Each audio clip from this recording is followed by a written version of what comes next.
The last time we were speaking, I was speaking about the armour of God, which is in Ephesians 6. And if we turn there just quickly, Ephesians 6, we'll just remind ourselves of the passage that we're working on.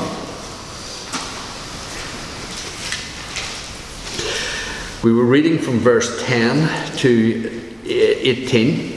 But the area I want to look at today is the third segment of the armour, which starts in verse 15. And having shod your feet with the preparation for the gospel of peace.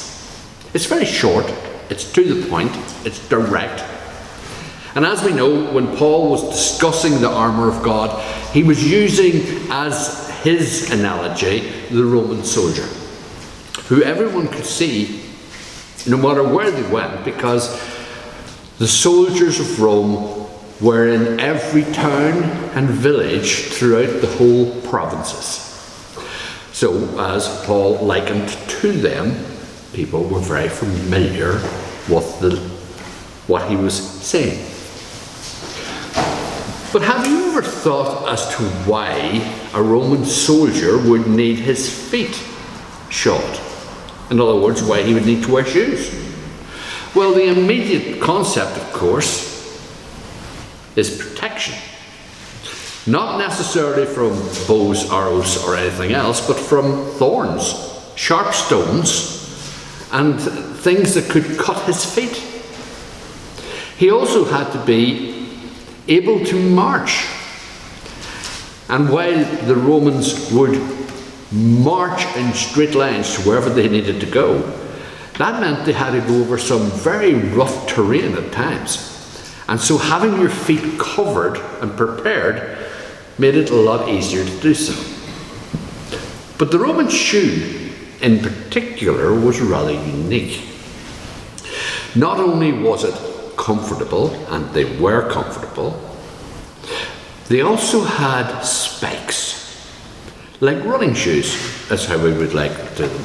These spikes had two purposes.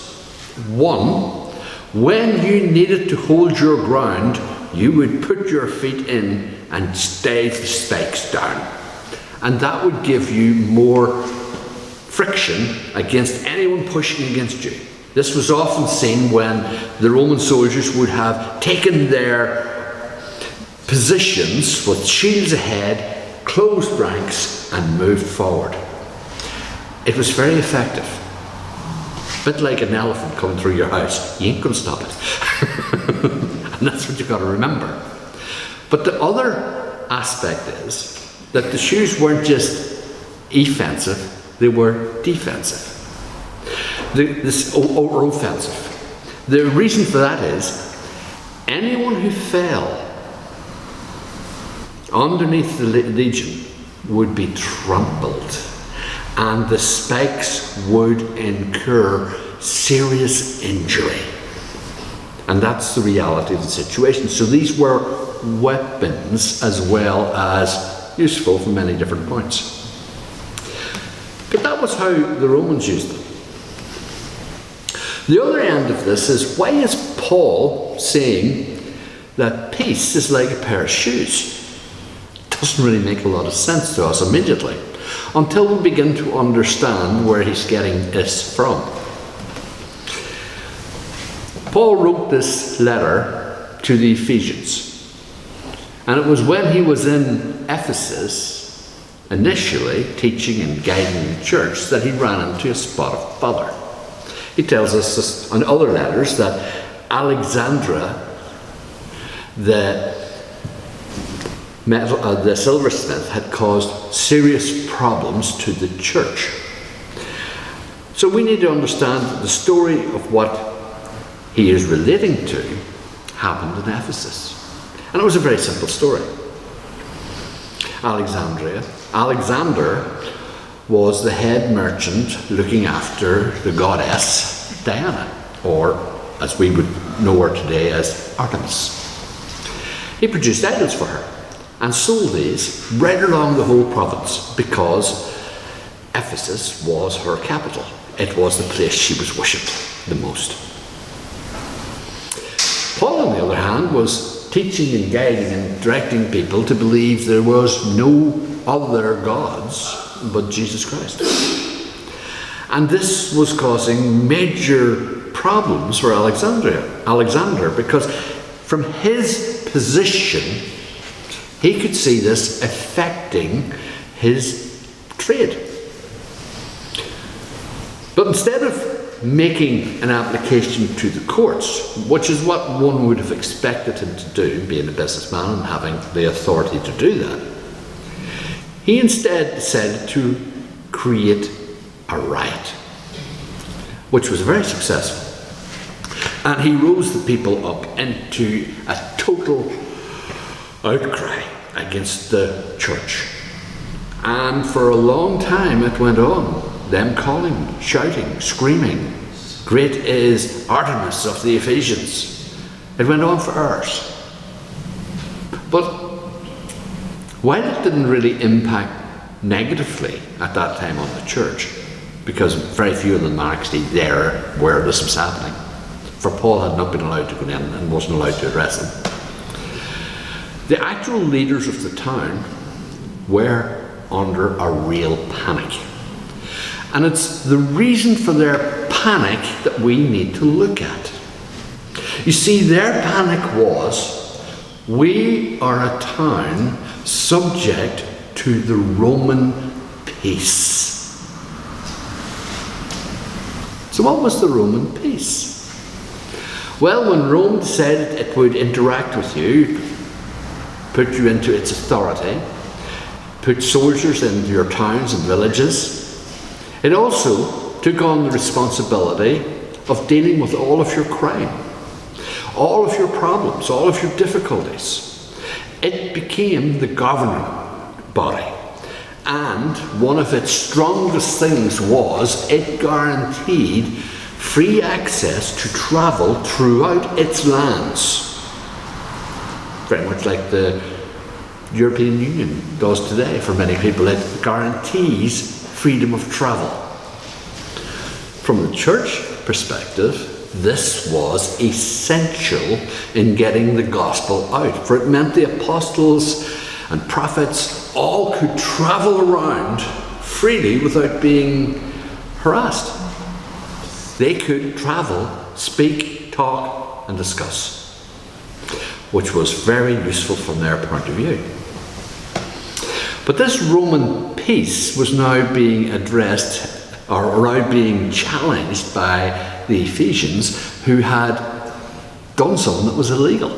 They had formed a mob with the opportunity of stopping a group of people. That meant that the Roman authorities would have to become involved. And that worried the magistrates, the governors of the city and the town, because they knew that if the soldiers had to come involved, they were not going to deal with this democratically. There was going to be no diplomacy here. This was going to be a hard knock lesson. They would break them. They would cause major bloodshed, and they would force the people into submission. Literally trample them. Now, why is that important for us to understand? Because when Paul is talking to us about this armour of God, he needs us to understand something. We're not fighting against flesh and blood. We're fighting against spiritual powers in the heavenly places, the hosts. And so all of the armour that we're being presented with is not to fight man or to provide protection to us, but rather to allow us to overcome our enemies. And he is explaining that we do that just like the Roman soldier does it in the flesh. You trample your enemies under your feet. Now you might think, well, That's very rough. I mean, why would we be like that? Why would we want to do that? Well, first of all, we have to understand that that's a common way of looking at things. Turn with me to Romans for a moment. Now we're going to the very last chapter of Romans, which I think is Romans 16.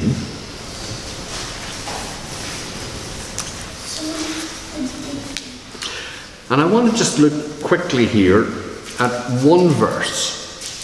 Paul has explained all the different things about the church, greeting all the people, talking to all the different things. He's asked for blessings on the church. And then in verse 20 of Romans 16 he says, "And the God of peace." Now we understand that concept. We're talking about the shoes of peace here, the preparation for the gospel of peace. So we understand the God of peace will crush, get that word, crush Satan under your feet. Not God's feet, not Jesus' feet, your feet. Shortly. And this is the power of the gospel going out. It's breaking down the kingdom of Satan as it goes along.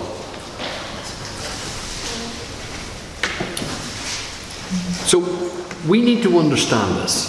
We need to take this on board. We are sent, equipped and prepared for battle. Yet we are told, let's go back to Ephesians just for a moment here. Just for a moment here. Back to Ephesians. Sometimes you have it in your hand and you lose it.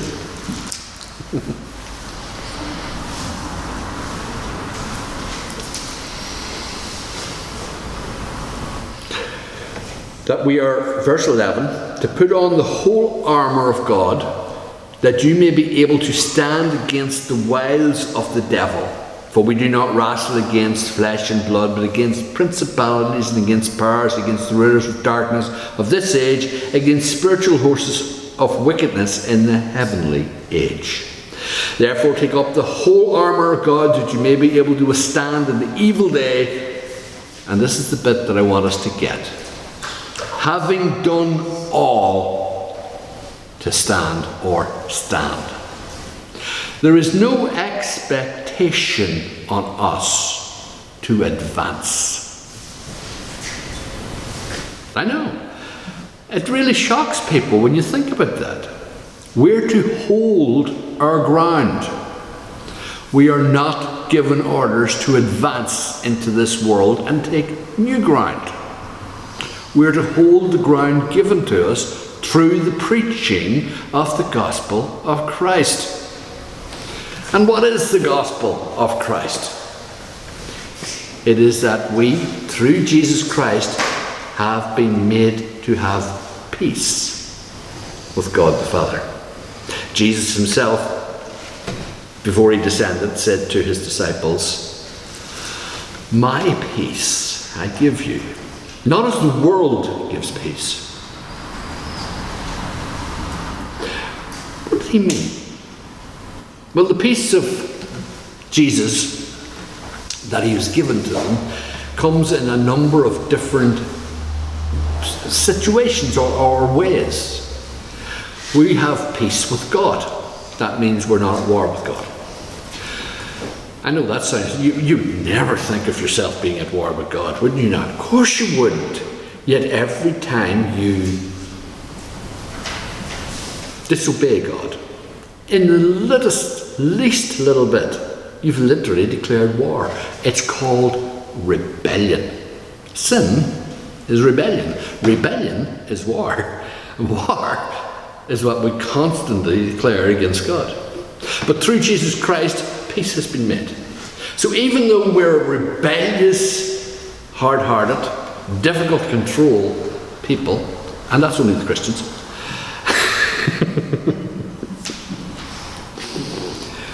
through Jesus Christ we have a permanent peace made. God's made allowances for all of our transgressions, problems, sins, and difficulties. He accepts the fact that we are rebellious and that we need time to grow, mature, and develop to become the fullness of the character of his Son, Jesus Christ. It's a process of growth. And if he comes and hits us with everything every time we do something wrong, we ain't going to grow.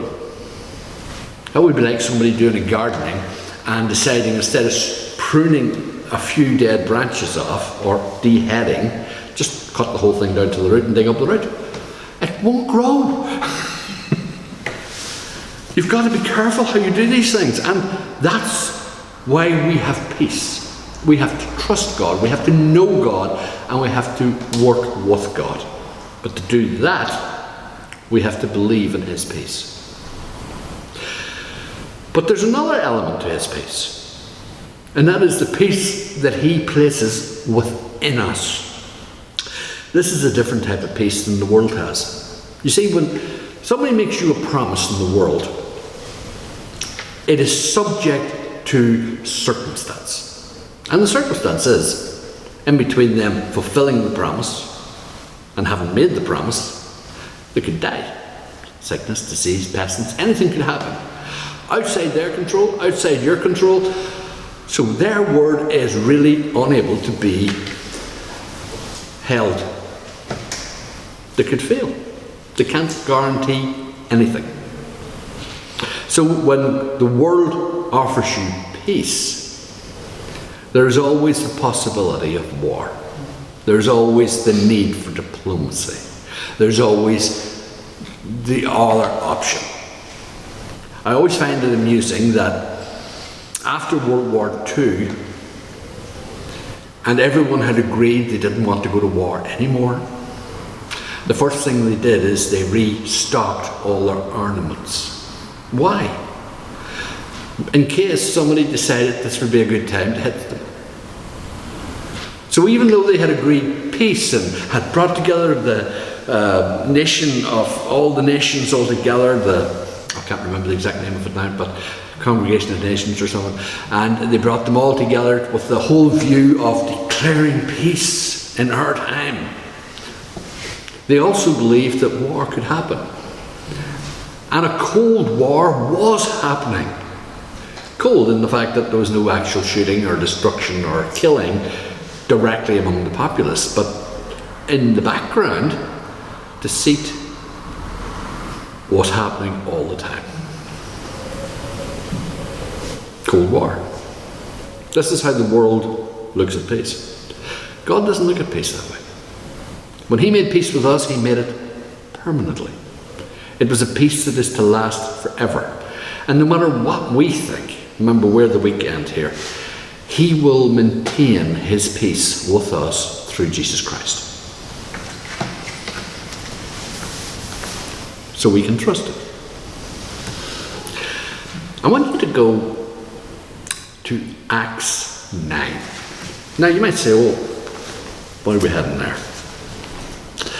We're going to change gear a little bit here because I want to show you another aspect of peace.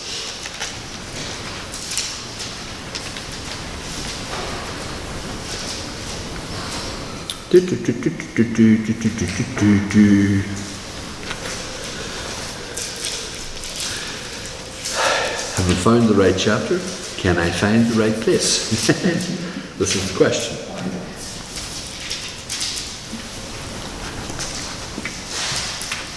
Now I'm beginning to wonder, am I in the right place?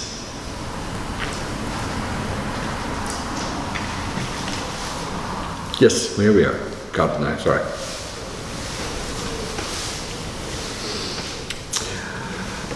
Peter was in a town called Lydda.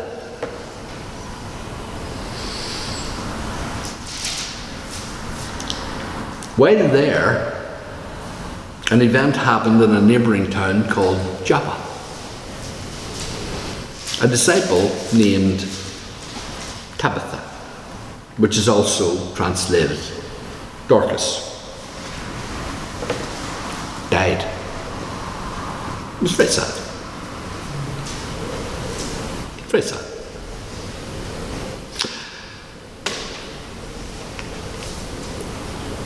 Now, because she had become sick and died, they washed her, laid her in the upper room. And since Lydia was near Joppa, and the disciples had heard that Peter was there, they decided, let's send 2 men to him and implore him to come and not delay in coming to them.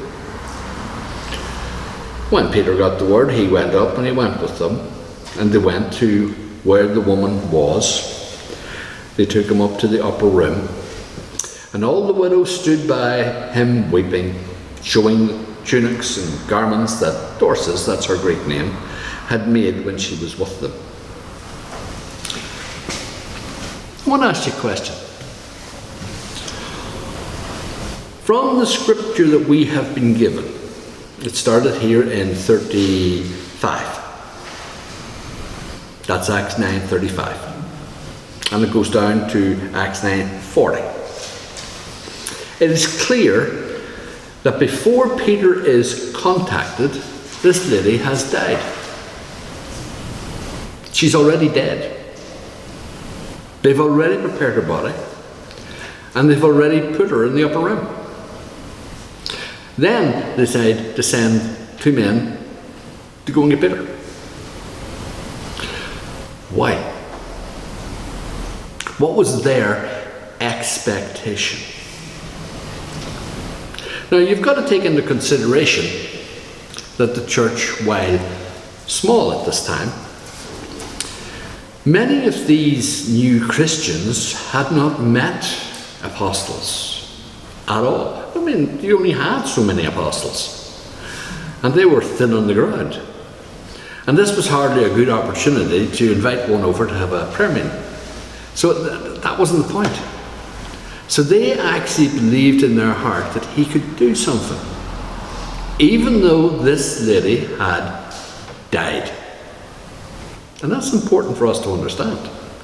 They believed if he could come and not delay, something would happen. But they didn't really know what. They weren't sure what. They just knew they needed to get him. He received their message, and he came. And the first thing they do is confirm to him that, well, now she is dead. This is all the work she did, and she's been sitting here up in the upper room, and all the widows are watching over her there, and look at all the work that she did, and all the...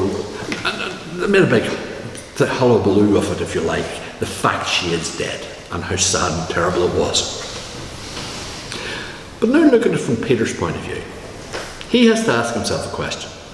Why have they asked me to come here? I'm not here to do the funeral. They didn't ask me to do a funeral here, so what am I here for? What is their expectation? Well, their expectation would be what would happen if Jesus arrived. Now, Peter knew the answer to that, because he had been there a number of times when Peter came across dead people.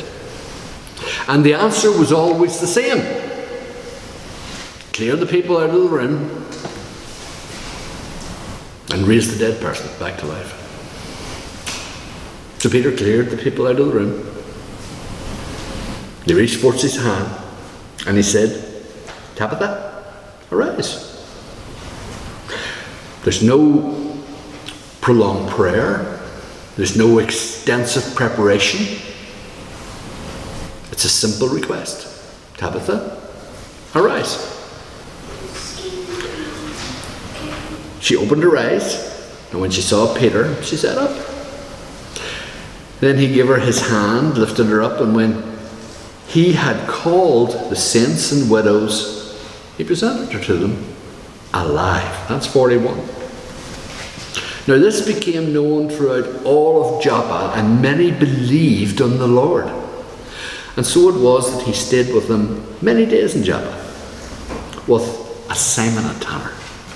And we know that leads us on into further stories. But I want to concentrate for a second on what is going through Peter's mind. What is going through the church's mind when they decide to call for him. Did they in their understanding, know that he could restore life to her? Was that their expectation? If so, brilliant.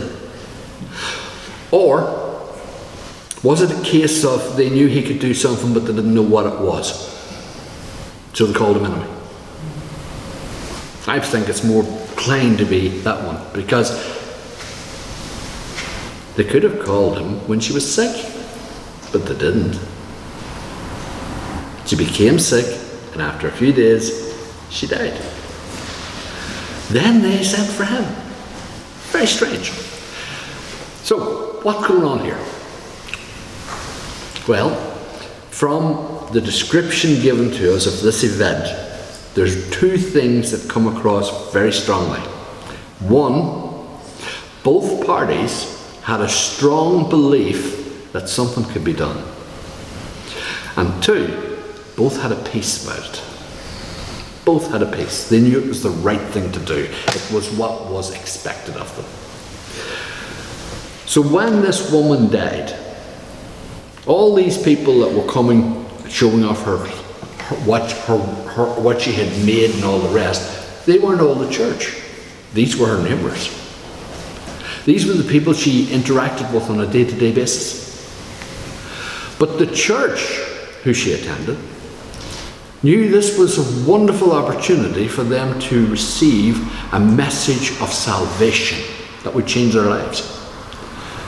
But for that to happen, they needed to see a miracle. And for a miracle to happen, they needed an apostle. And there just happens to be one, just, a couple of miles up the road. So let's go get him. That's the church's thinking. Could you imagine that? Could you imagine if we decided there's been a need for a miracle here? Let's call the local minister from up the road a bit. He's visited, so that a miracle can be operated at. Would we believe they would? Well, no, we wouldn't. We would have major trouble with it. But they knew it would. They understood it would. Because they understood and believed what they were taught. That the message about Jesus Christ has signs following it. So when Peter came and they were doing all these things, his immediate reaction is, well, there's only one thing for it. I need this lady with me to be able to introduce me to all these different people. So, wake up. Come on, get up there. You can't see lie there sleeping. And that was his perspective. But the wonderful thing about this is how it's played down. I mean, why not have this highlight of this entire chapter? But no, it's a wee bit at the end of the chapter. A wee add-on. No, like a throw-in. Because what's happening next is where the emphasis is going to be put. And that is the gospel coming to the Gentiles. Have we ever seen that sort of peace displayed other than by Jesus anywhere else? Well, yes, we do. In the Old Testament, we see it all over the place. Daniel was at peace when he was told he was going to have to go into the den of lions. He told the king, don't worry about it. The king is up to high-do, panicking. Won't eat, won't sleep that night, won't allow music to be played. Waits to the first ray of dawn and goes and checks. Are you all right, Daniel? Did your God protect you? Really hoping he's going to get an answer. Yes, Your Majesty, I'm fine. Open that up, get him out, and get those enemies in. The king had no peace. He wasn't sure. He knew what he wanted to happen, and he believed that Daniel could be saved. But he didn't know it would happen. Daniel, on the other hand, didn't have a problem with it. He says, an angel of the Lord came down, closed the mouth of the lions, and I had a lovely night's sleep. Three of Daniel's friends had a different king, different time period. had a similar situation. They refused to worship an idol. And the king was ever so slightly, different king right up now, ever so slightly annoyed. So he ordered a furnace, heated 7 times hotter than ever before. Make it so hot that when the men are throwing them in, they'll be destroyed by the fire. And what did the 3 young Jewish men say? Whether they were young Jewish men at this particular junction in time is hard to tell. They might have been a little older. They said, look, it's like this. Our God can save us. If he wants to, it's up to him. Either way, we're not serving that. We're obeying him. And the king's watching, and he sees 4 men walking around in the middle of a furnace because they had peace. They believed God could with all their heart. They believed God would. If he wants, if he needs to, save them. And he did. And the king saw a 4th man walking like he was the Son of God. We see all these little warnings, or not warnings, but little passages in Scripture of peace, where people have peace, confidence. Elisha the prophet had a kindness done to him by the woman of Samaria. And so he says to his servant, what can we do for her? What does she need? Does she need us to speak to the king or anything for her? Oh no, she seems to be happy enough. No, she doesn't have a job. Oh, that's all right, that's settled. Call her in. This time next year you're going to have a child in your arms. That's it, where you go? And she's looking at him. Yeah, that's that sort of thing you expect. And so she told him, why would you do this? Why would God give me a son? You know, I'm getting older here, there's situations happening and all the rest. I mean, is this real? Is this something that will remain? And of course, the guarantee is, yes, of course, absolutely, there's no problem here, this is a blessing from God. Yet when the child is 12 years old, what happens? He's out with his father, and suddenly he gets sunstroke. And in his mother's arms, dies. Now his mother had 2 options. She could wail, cry, arrange a burial, and mourn. Or she could call her husband and say, send him to Turban with the donkey, I have to go and see the man of God. She chose the latter. She put the boy up in the prophet's room and she headed off. The prophet's servant saw her. He went to her and she says, no, I need to speak to your master. Everything's fine. Just need to speak to him. And her words to him were simple. You said.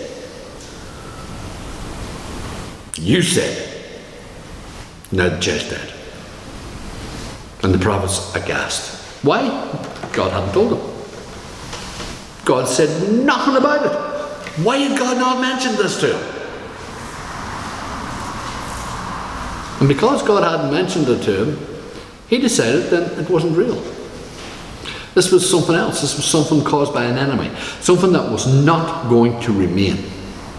So he called his servants, sent his staff, laid the staff on the boy, and headed himself to follow. He restored the life to the child because it was not permitted for that child to die. Had he come up with this idea himself? No. Just like Peter had seen Jesus do this many times before, he had heard the stories of how his master also had raised a child from the dead. Elijah also had raised a child from the dead. Similar circumstances. What's it all about? This peace that we've been given. It's unique. We have a peace that comes from God. It gives us authority over all of our enemy. We are to stand our ground against whatever we face. It doesn't matter what it is. Whether it's sickness, disease, death, circumstances or problems. We are to stand our ground and hold to the faith we have in Jesus Christ at all times, because it is not given that we should fall under the attacks of the enemy. And that's what your shoes for the preparation of the gospel of peace is all about. It allows you to stand firm, knowing that you will trample your enemies. Not your neighbours. Not those people who shout at you the other side of the street when you're passing by.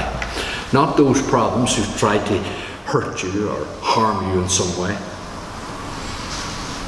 But your real enemy. An invisible enemy. An enemy you cannot see, hear, touch, smell, or feel. But an enemy that is so real, they impact every part of your life and every part of everybody's life around you. And your armour is there to fight them. So let's make sure that we've got our shoes properly on. And then we'll get a chance to put on our next piece of armour on our next time. Thank you.